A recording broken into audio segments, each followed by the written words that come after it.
Hey, horror lovers. One killer hides behind a smile and a lease agreement.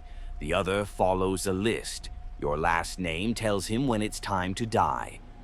Like and subscribe if you enjoy these horror stories, and let me know which story stuck with you the most. Your support helps keep the nightmares coming.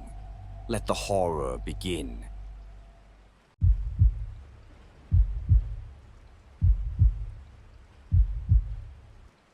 I didn't believe it until it reached my floor. At first, it sounded like one of those urban legends that float around campus. Something whispered during orientation or joked about in the back of lecture halls when professors droned on.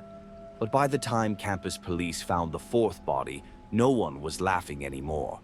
The pattern was too obvious to ignore. 4 victims in 2 weeks. All college students, all living in dorms, all murdered inside their rooms without any signs of forced entry. And all of them had last names that started with A, then B, then C, then D. My last name is Ellis, and I live in Dorm Hall 3C, just 2 doors down from Daniel Chen, the 4th victim. When they found him, he was still in his desk chair, like he hadn't even realized someone had come into the room. The cause of death was always the same: deep puncture wounds to the back of the neck, no defensive marks, no struggle. It was like the killer knew exactly how to slip in, strike, and vanish without a trace. The university tried to downplay it at first. They offered group counseling, sent out emails saying things like, "We are investigating all leads and taking student safety seriously." But anyone paying attention could see the panic setting in. Extra security guards roamed the halls. Professors started canceling late classes. People moved out mid-semester, not caring about refunds or credits. They just wanted out. I stayed. Not because I was brave. I just didn't have anywhere else to go. My scholarship didn't cover off-campus housing, and I wasn't about to drop out just because something horrifying was stalking the dorms. Still, I started locking my door. Every night, even when I was inside. That's when I noticed something else. The rooms of the victims had one thing in common. All of them were shared. Traditional 2-person setups. They were roommates. And the weirdest part? In each case, the other roommate had moved out just days, sometimes hours, before the murder. At first, I thought it was a coincidence. Maybe they were creeped out. Maybe they were suspicious. But then I started digging. Alexis Archer and her roommate had a falling out over something petty. Brittany Bennett's roommate transferred out for personal reasons. Chris Dalton's roommate broke his lease and moved back home. And Daniel Chen, his roommate got accepted into a special study abroad program 3 days before Daniel was found dead. That's when it clicked. This wasn't random. The killer wasn't just picking names from a list. They were following a system. Roommate pairs. One left, the other died. And it was going in alphabetical order. I didn't have a roommate. My previous one, Leah, had dropped out over winter break. I didn't think much of it at the time, but now it felt intentional. Almost like she knew something I didn't. I called her that night. She didn't answer. Her number had been disconnected. The next day, I went to campus housing and asked for her file, pretending I needed her forwarding address for a lost textbook. The admin glanced at me and said, "You're the 3rd person asking about her this week." She wouldn't give me the info. That's when I really started to panic. I didn't sleep much after that. I kept a chair jammed under the doorknob, slept with my desk lamp on. My ears were always tuned to the hallway, listening for the slightest creak or movement. 3 nights ago, around 3 a.m., I heard it. Footsteps, soft, careful, deliberate. They stopped outside my door. I held my breath. I didn't move. I watched the doorknob.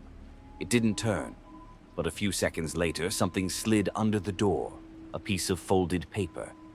I waited until the hallway went silent again before crawling over and picking it up. It had 3 words on it. You're the E." I didn't scream.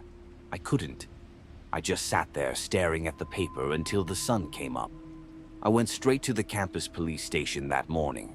I showed them the note, told them everything. They didn't laugh. They didn't dismiss me. But they didn't help either. Just more promises of patrols and investigations. That was 2 days ago. Last night I left my door open and waited with a camera running. Nothing happened. This morning I checked the footage. At exactly 2:47 a.m., the hallway lights flickered, and for a split second I saw someone standing at the end of the hall. They were tall, wearing a hoodie, face hidden, just standing, watching my door. They didn't move for almost a minute, and then they were gone. I couldn't go to class, couldn't eat. I just kept watching that clip over and over. I knew I had to do something, so I made a plan. Tonight, I'm not waiting in my room. I'm switching places. My friend Sam, last name Foster, offered to swap dorms for one night just to help me calm down. He thinks I'm being paranoid, but I'm not. I'm writing this from Sam's room. It's 1:42 a.m. I can hear the wind outside rattling the window. I locked the door. I turned off the lights. And now I wait. If you're reading this, that means I was right, and that means the killer won't stop at me. They'll move on to the F.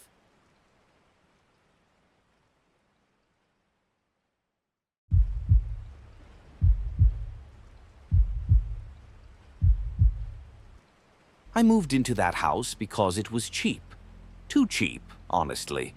I'd just gotten out of a rough breakup and needed a fresh start, somewhere quiet where I could clear my head. When I saw the listing for a 2-bedroom fixer-upper on the edge of town, I didn't ask too many questions. It sat alone on a sloped patch of land, surrounded by thin woods and older houses, spaced far apart. The place looked tired. The paint peeled in long strips off the porch, and the mailbox leaned like it had given up years ago. But the inside was clean enough, and the rent was low. There was just one thing the landlord mentioned, almost as an afterthought. He said, "There's an old patch of dirt in the backyard. Might have been a garden bed. Don't dig around too much." That was it. No warning, no weird look. Just a flat tone like it wasn't important. The first time I noticed the smell, it was faint, like old mulch and something sour. I assumed it was the plumbing or maybe something dead under the porch. But the smell always came strongest from one place, just past the back door where the grass gave way to a long rectangular patch of disturbed earth. No flowers, no stones, just a bare, sunken strip of dirt about 6 feet long. I tried to ignore it at first, but every night I'd catch a whiff of that same rotten scent drifting in through the cracked kitchen window. It was strongest around midnight. The dog I was fostering, a quiet retriever mix named Marley, refused to go near it. She'd whine and back away, even tug the leash in the opposite direction. Sometimes she'd bark at it in the middle of the night, standing in the doorway, her fur raised like she saw something I couldn't. 2 weeks in, I decided to ask around. The neighbors were friendly but cautious. An older woman named Marlene, who lived 2 houses down, gave me the first real hint. "You moved into the Kessler place, didn't you?" she asked, squinting over her glasses. "Strange man lived there before. Quiet type. Never saw him with company. But one day he just disappeared. Left everything behind. Car, fridge full of food. Only thing missing was him." I asked if the police were involved. They came. Looked around, but found nothing. No foul play, they said. Just vanished. I didn't know what to think. I tried convincing myself that people vanished all the time. Maybe he ran from debt or something darker. But that night, I couldn't sleep. Around 2 a.m., I heard what sounded like movement out back. A soft, wet, shuffling sound, like boots dragging through mud. I pulled the curtain back and looked outside. There was nothing. Just the grave-shaped patch, glistening faintly under the porch light.